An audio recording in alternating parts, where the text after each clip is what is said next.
Yes, yes, yes. Finally, I can now stream 4K HDR from down here in the studio to up in the master bedroom all over Wi-Fi thanks to the Zidoo Z10 Pro. We're going to check it out right after the jump.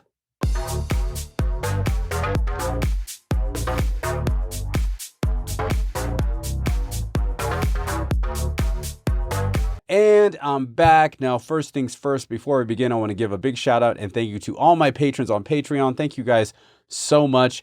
You rock. And I know it's been a little bit since I posted some stuff, but I've got some DTSX demos on the way. So make sure you hold out for that. And if you want to, support the channel directly and get some cool patron only goodies, make sure you click the link in the description, become a patron at the $5 level today.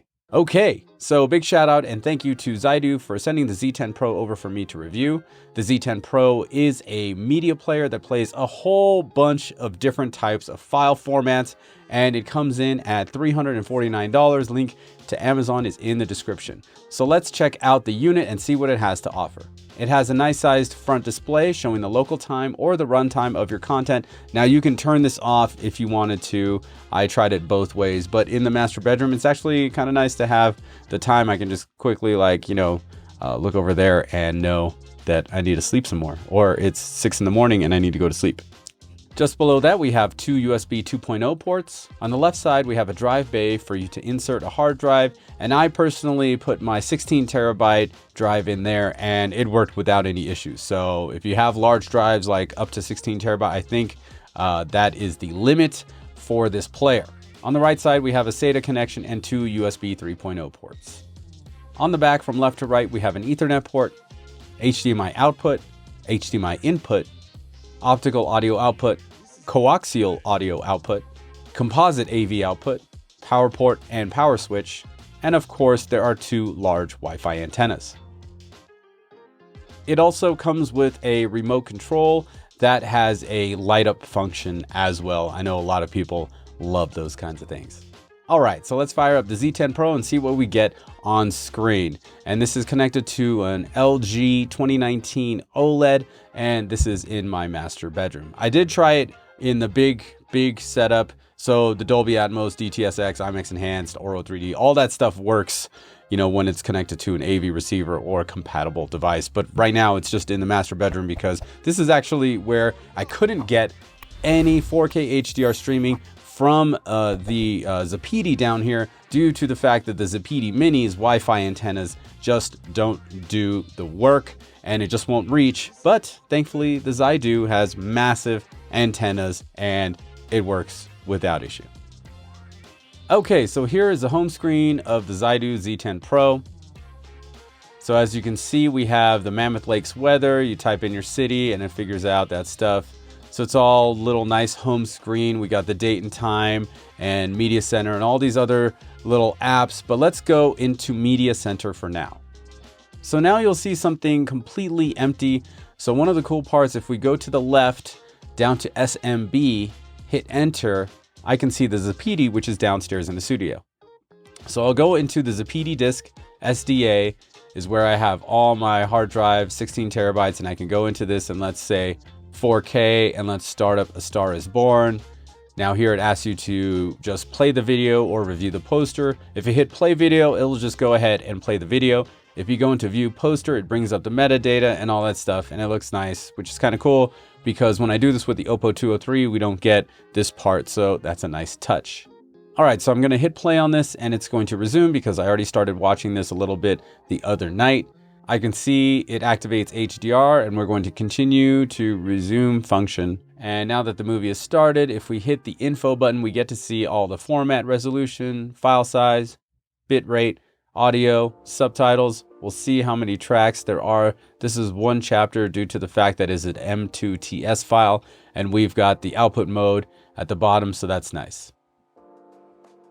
So I'm going to jump out of that real quick, and basically you guys get the idea. This is just like a file browser kind of player, and I can just scroll through all my movies here and see which ones I want to go to. And then, you know, let's say I wanted to go to my 1080p movies, then those are in this folder here, marked movies 1080p. I like to separate them up because when I want to run something 4K, if I'm demoing either a piece of equipment or gear, or just checking out something on a new TV, I want to make sure all my 4K is just in one folder and the 1080p is in another. All right, so let's go back to the home screen, and here we are. Let's go over to Home Theater 4.0. Okay, so now it's totally blank, and what we're going to do is we're going to add a source. Now I've already located the Zappiti drive on the network, so I can select it right here. So let's do that, and I'm going to select Movies 4K folder and just hit OK. And now it's going to scan it.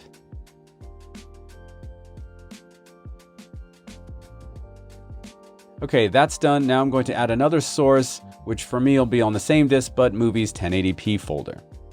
And it's going to scan that one as well.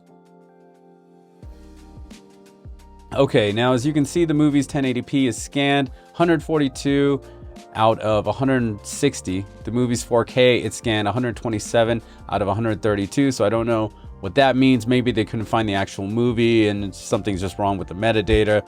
Whatever the case is, sometimes it needs to be named something different. Some of the titles might have title 800 in it, and I'll have to like get that stuff figured out. Okay, so now let's go out of here. All right, so now we've got our movies all laid out in this video wall kind of situation. And you can see if we scroll down, we get the directors, the actors, all this stuff is filled out for you. And let's see if we go down to the latest, we got Free Guy, Transformers. We've got some stuff already selected out in the action, science fiction, drama, adventure. Let's go to adventure, into adventure. And here we have the movies, or they have little ratings on there, Harry Potter collection. So this collection was automatically made. I didn't have to do anything for it. Looks like there are 2 movies I'm still missing out of here. So clearly I gotta go back and make sure the rips are okay. Again, all the metadata is here. And you know, it's nice that I didn't have to actually put them into the collection by myself. That was already done for me. And of course, if you don't touch anything for a little while, you get a screensaver that pops on.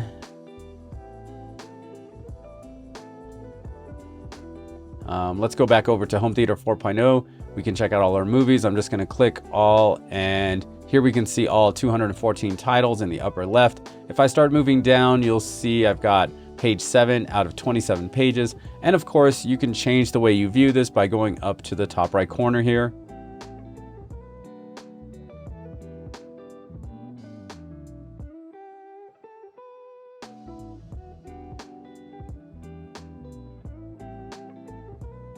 Okay, so quick tour of the interface. It's not bad. It's looks pretty good actually. And yeah, some of the names didn't get seen, but I probably have to go in and change the titles just a little bit and then maybe rescan it to see what's going on. Now, at the time of this filming, there have been a couple of updates that I have not installed. I do want to get those in, and I'll probably make another video about it. This does support HDR, HDR10 Plus, and Dolby Vision, so I'm curious to see how that is implemented and if I have to like force it like I do with the Sony X800M2 or not. And I know a lot of you are gonna be like, dude, you could just do Plex and a Shield, bro. Yeah, I could, but it's very limiting. Now, when I say limiting, it's because like MKV is all you can run, right? If it's an ISO, if it's a BDMV, if it's M2TS, like, yeah, no, can't run that. And I want to have the most amount of flexibility. For instance, there's this Oro 3D of BT Electronic Opus, which is awesome.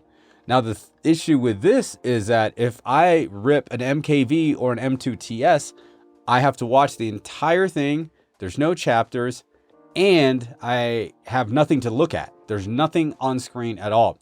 True, when you put this on in your actual player, there is a static screen, but at least there's something on there and you can see what's happening. You could jump to whichever song you wanted to. So having this as an ISO is huge for me, especially if it's living down here and I am activating the Oro 3D setup upstairs. So yeah, there's more going on in life than just MKV files, and just having that flexibility is why I probably wouldn't go with a Shield Plex situation. And that's just a Plex thing. It can't handle ISOs or BDMV folders.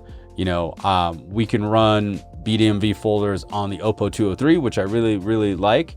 And I think on the Revon players, it won't play those. So having a player like this is really cool for me, as I can put everything on my hard drive down here and it'll access it, and it'll do the picture wall, and it'll do everything just as if the hard drive was inside the Z10 Pro, but it's actually just down here. So awesome. If there's anything that I'd say I don't like about it, is that the thing is super light and it feels like it could break at any moment. Like if I were to like just move it around, and I move a lot of things around, you know, to review stuff.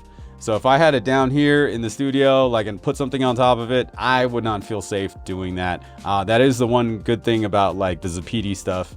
It's like solid, hard as rock.